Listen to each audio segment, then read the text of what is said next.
Good evening, everyone, and welcome to Friday Night Frenzy. I'm Jerry Taylor. Week 4 of the high school football season brought with it the first Upper Peninsula Sports Writers and Sportscasters polls of the season. So we begin tonight with the number 1 team in the Big 5 poll, the Menominee Maroons. The Maroons wearing Gladstone for a conference matchup against Gladstone. In the third quarter, Menominee was rolling 42-0. Colin Nurat takes the pitch on the near side of the field, and he would muscle his way into the end zone for the touchdown, extending the Maroons' lead out to 49-0. Gladstone had trouble moving the ball all night long, but not here. Sam Pouliot airs it out down the field. That's where Riley Ballard likes to hang out, and Ballard would break a couple of tackles and find the end zone for the 54-yard TD to put the Braves on the scoreboard. Menominee would get the ball back and score just before the end of the third quarter as Devon Barley would follow his O-line just across the goal line for the score, and the number 1 team in the Big 5 poll would cruise to a 56-6 W over Gladstone. To the scoreboards, 5 different players scored for the Flivers as they rolled over Rhinelander. How about Houghton? The Gremlins defeat Calumet 20-14. Ben Collar had 3 TDs for the Gremlins. That was Houghton's first win over Calumet since 2001. Lance recovered an onside kick late to hold on by 1 at Hancock, and West Iron County shut out Ironwood 49-0. Back to the goods we go. Escanaba celebrated homecoming in a big way tonight against Marquette. Second quarter, the Eskimos with the second and goal. Quarterback Trayvon Wendrick would keep the ball, and that was a good decision as Escanaba scores the TD to go up 14-0. Later in the quarter, here come the Redmen. From the Escanaba 28, Brett Place drops back, and he'll sail one down the far side to James McNeil. There's just one problem. He plays for Escanaba. McNeil with the INT, and that would be a touch. Brett Place would leave the game with an injury for Marquette. He would not return.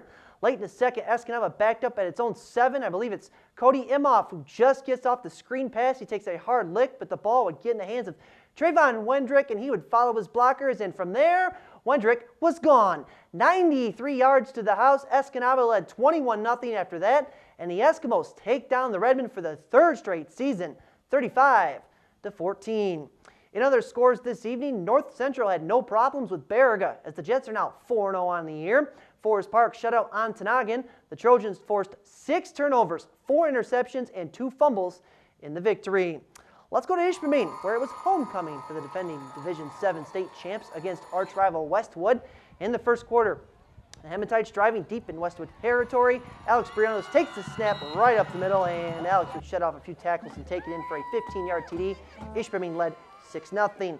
Later in the first, Briones tries to keeper, but he wouldn't get past Westwood's Tyler Vanuvi as he takes Briones down for the sack. A couple of plays later, Briones fakes the keeper and pitches it forward to Mitch Lauren.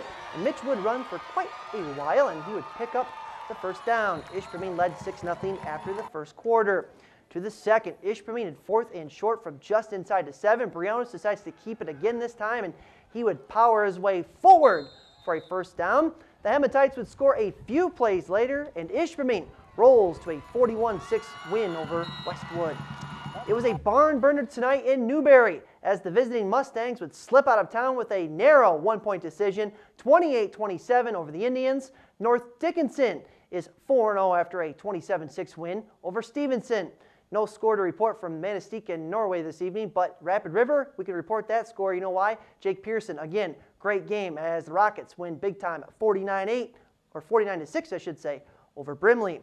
In another mid-pen contest, Paul Jacobson and the Gaunty Miners were impressive tonight against Iron Mountain.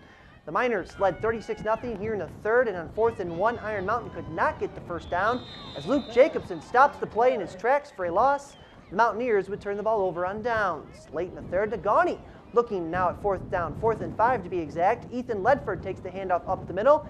He would get 4 yards and not 5, and the Mountaineer defense would take over on downs. To the 4th, Iron Mountain with 4th and long.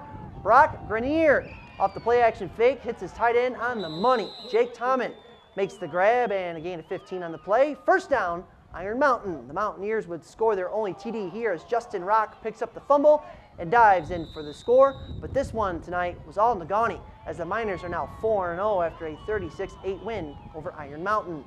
To the final football highlight of the night, Gwynn battled Bark River Harris in a non-conference tilt. First quarter, the Broncos looking at 3rd and 4. Alex Matthias takes the handoff, and he would take 2 good licks, but he would get the first down, and that would turn out to be a huge play. Later in the first, Bark River Harris with 2nd and 10 from the Gwinn 12. Brian Latta spins off 1 tackle, and he would find the promised land for the Broncos.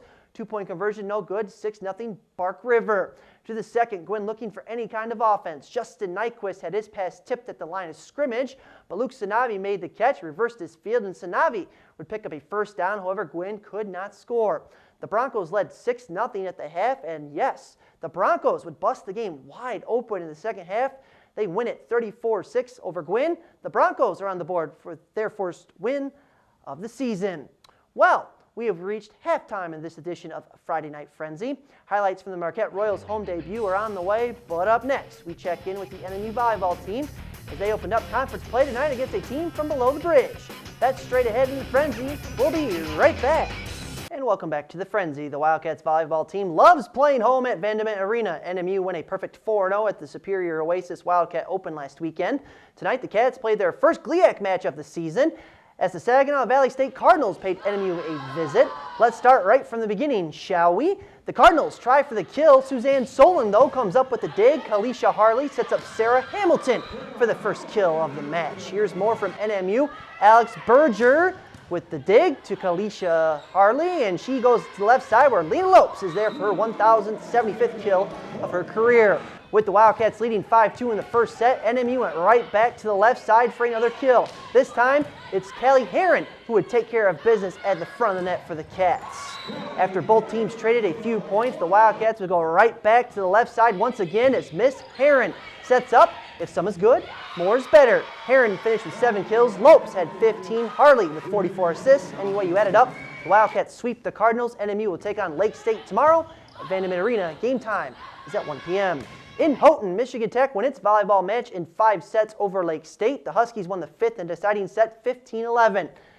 The Huskies lady soccer team was victorious over Lake Erie 1-0. Katie Borman had a lone goal in the contest. And in women's college tennis, Ferris State edged by Tech 5-4 in downstate Big Rapids. To hockey, where the Marquette Royals played their first home game of the season against Fort Wayne, Marquette Mayor Johnny DiPietro dropped a ceremonial puck before the game. Early in the first, Marquette killing a penalty. Negaunee native Bryce Leaf comes up with a big save through a lot of traffic to keep the Feds off the board. Later in the first, Marquette now on the power play. Federals goalie Tyler Martz was on his game as he would stop not 1 but 2 shots from point-blank range, and that kept Marquette off the board for now. 2 minutes later, Hayden Radula's shot from the right-hand side to be stopped, but the puck goes right to Taylor Doty, and he lights the lamp to give Marquette a 1-0 lead. 7 minutes later, the Royals would strike again as Jeff Salzbrun would feed Jake Jornby for the one-timer, making it 2-0 in favor of the Royals. I promise you, it's coming up. Marquette would score 3 goals in the first period, and the Royals would hold on late for the 5-3 victory.